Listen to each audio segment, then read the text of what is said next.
my dream was always to be a painter and an art teacher. So I went back to college, and it took me 7 years to earn my degree because I was teaching part-time and raising a family. I graduated magna cum laude, and I got a teaching job in a junior high. So you can imagine how I felt after a few years when I realized that not only was I losing my hearing, but I was losing my eyesight. I remember a friend said to me, "Carol, what a shame, you've wasted all those years." Well, I knew I hadn't wasted anything, but I didn't know what the heck I was going to do now. Well, eventually I became aware that I was eligible for services for the blind, and I learned Braille and touch typing and keyboarding and computers. But the best thing of all was I began to paint again and exhibit my work with the National Exhibits by Blind Artists.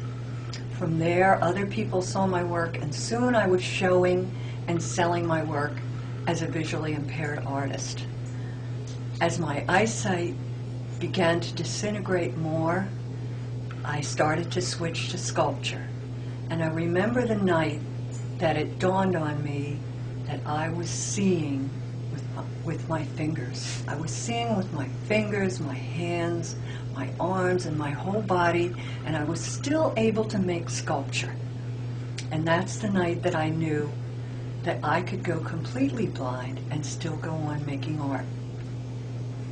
Well, I not only was making art as a blind person, but I began teaching workshops and doing presentations to the universities and the art schools in the Philadelphia area, and talking about art by the blind.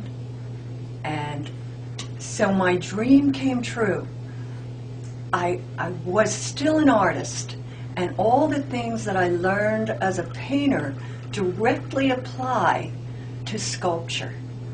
And I found that I had a mind's eye, and that I was learning an additional level of art.